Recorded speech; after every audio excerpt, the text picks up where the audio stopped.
انا عندي خبرين ليكي يا فوزية. خير يا دكتور؟ هو واحد حلو والتاني وحش. ابدأ بالحلو طيب يا دكتور. الخبر الحلو ان انا كتبتلك على خروج من مستشفى المجانين عشان تصدقني ان انا عاقلة يا دكتور. ما انا عارف يا فوزية، ما الموقف اللي انت عملتيه امبارح لما تنقذي زميلتك وهي بتغرق في حمام السباحة ده يدل انك عاقلة يا فوزية. طب والخبر الوحش يا دكتور؟ اما الخبر الوحش، زميلتك اللي انت انقذتيها امبارح قمنا الصبح لقيناها شنقة نفسها وميتة. لا يا دكتور، هي ما شنقتش نفسها. وانت عرفتي ازاي يا فوزية؟ ما انا بعد ما طلعتها من حمام السباحة امبارح لقيتها مبلولة فنشرتها عشان تنشف. احيه. يا ابني هو انت هتفضل قاعد لي كده في البيت زي قرد قطع؟ امال عايزاني اعمل ايه يا امي؟ يا ابني انت اللي في سنك شغالين وشايفين مصالحهم. ما انت شايفة يا امي كل اللي متخرجين من الكليات قاعدين على القهاوي عواطلجية. يعني كل اللي متخرجين من الكليات قاعدين على القهاوي عواطلجية وانت اللي قاعد لي في البيت هنا؟ يا امي انا الحمد لله فخور بنفسي، والمفروض انت كمان تكوني فخورة بيا. اكون فخورة بيك ازاي يا اخويا؟ ما انت قاعد لي في البيت عاطل. يا امي انا وبلا فخر لسه في العشرينات وحققت اللي الناس بتحققه في سن 60. وحققت ايه بقى يا روح امك؟ انا وبلا فخر يا امي بقى عندي فقدان في الذاكرة وتساقط شعر ووجع في الظهر ووجع في المفاصل، والاهم من كل ده بقى يا امي ان انا بقيت بمشي في الشارع اكلم نفسي. شفتي بقى المفروض تبقي فخورة بيا ازاي؟ بقول لك ايه يا عبدو؟ ايوه يا فوزية. كنت عايزة 100 جنيه يا عبدو. هي ايه حكاية ال100 جنيه اللي كل يوم على الصبح دي يا فوزية؟ هو حد قالك ان انا شغال حرامي ولا ايه؟ ما انت عارف يا عبدو انا ما بقدرش ابدأ يومي الصبح غير لما اشرب واحد اسبريسو على الكافيه. وهي ايه حكاية الكسبريسو ده؟ اسمه اسبريسو يا راجل. مش موضوعنا البتاع اللي انت بتشربيه. انت عايزة كل يوم 100 جنيه على الصبح ليه يعني؟ عشان اقدر ابدأ يومي يا عبدو. وانت لو ما شربتيش البتاع اللي انت بتشربيه ده يومك مش هيبدأ يعني، مش هتصحي من النوم. ما هو ده اللي بيفوقني يا راجل وبيخليني ابدأ اليوم فريش. طب بصي يا فوزية، في قانون في التجارة بيقول ان اي صفقة مصاريفها اكتر من مكاسبها تبقى خسرانة. طب وده معناه ايه يا اخويا؟ يعني حرام تصرفي 100 جنيه على دماغ ما تساويش ربع جنيه. قولي يا دكتور وداني مالها؟ بص يا استاذ عبده، ودانك فيها التهاب بسيط، فانا هكتب لك على حبة علاجات هتمشي عليها وان شاء الله تكون كويس.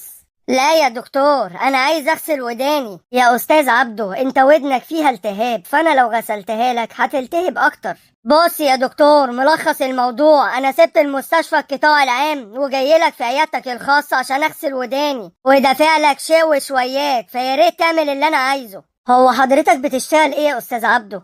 انا بشتغل سواق تاكسي. حلو قوي يا استاذ عبده. هو انت لو ركب معاك زبون وعايز يمشيك من طريق غلط وانت عارف الطريق الصح هتعمل ايه؟ طالما هيدفع همشي على دماغه طبعا، حتى لو هيلففني مصر كلها. يا شيماء جهزي لي عدة الغسيل بسرعة.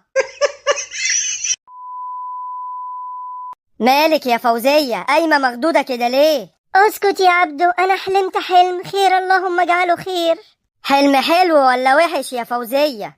مش عارفة هو حلو ولا وحش. طب قوليلي حلمتي بايه يا فوزية؟ انا حلمت يا عبدو انك كنت راكب على حصان ابيض.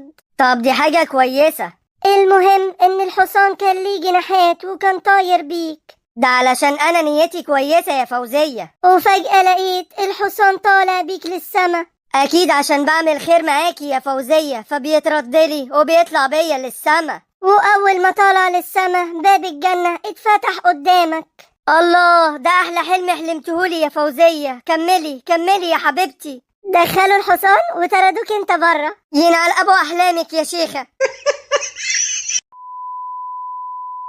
مالك يا راجل حاطط وشك في الارض كده وزعلان؟ مفيش يا فوزية. امال زعلان كده ليه؟ شوية مشاكل كده عندي، ما تشغليش بالك انت يا فوزية. ازاي ما اشغلش بالي يا حبيبي؟ مش المفروض اي حاجة تحصل لك تيجي تحكيها لي وتفضفض معايا؟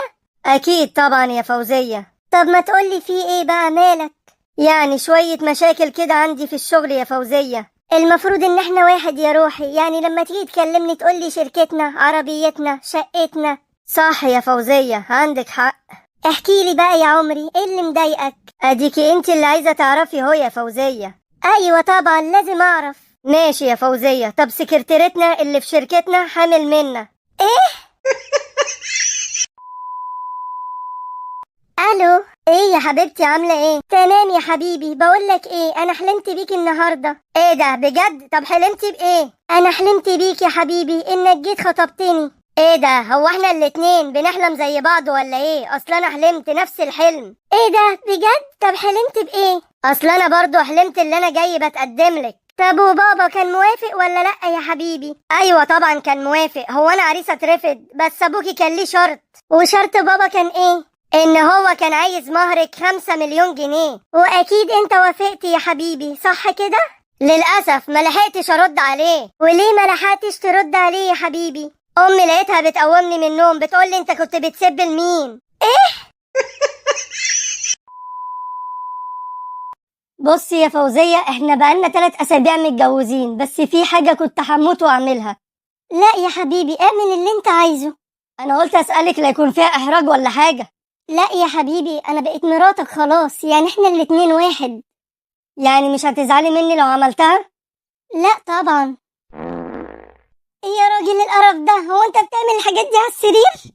مالك يا فوزية اتخضيتي ليه كده؟ ما كل الناس بتعمل كده عادي. ايوه الناس بتعمل كده في الحمام مش على السرير. يعني انا ادخل الحمام عشان اعمل كده بس؟ اه. ودي اتشطف لها ازاي؟ على البنطلون؟ بقالك كام سنة متجوز يا عم عبده؟ 20 سنة. حلو قوي.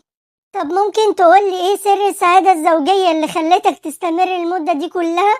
احنا لما جينا نتجوز اتفقت انا وهي ان انا ساعات بتعصب وبتنرفز، فلو دخلت البيت من الشغل متنرفز او متعصب تسيبني نص ساعة تروح المطبخ او تروح اوضتها، وبكده الامور بتبقى زي الفل. فكرة حلوة قوي. طب لو هي بقى متنرفزة؟ برضو انا لو لقيتها متعصبة او متنرفزة بطلع في الشارع شوية. حلو. انت بتاخد نص ساعة قبل ما تهدى، هي بقى بتاخد قد ايه لغاية ما تهدى؟ والله انا بقالي 20 سنة في الشارع. 2 فشارين بيتكلموا مع بعض. تصدق يا محمد انا امي امبارح جابت حلة وسعها 400 متر وراحت طبخلنا كمان فيها ملوخية. عادي، وايه يعني؟ انا امي جابت امبارح بامية طول القرن الواحد 70 متر. يا سلام، وطبختها ازاي بقى؟ ما هي استلفت حلة امك وطبختها فيها. بقولك ايه يا عبدو؟ ايوه يا فوزية، عايزة ايه؟ هو انت بتحبني؟ ايوه يا فوزية. هي للدرجة دي الكلمة صعبة قوي على لسانك؟ يا رب عدي اليوم ده على خير. طب وانت عايزة ايه يا فوزية؟ مش عايزة حاجة، بس انت شكلك مش بتحبني. طب ايه رأيك اقولك على فكرة حلوة؟ بجد والله؟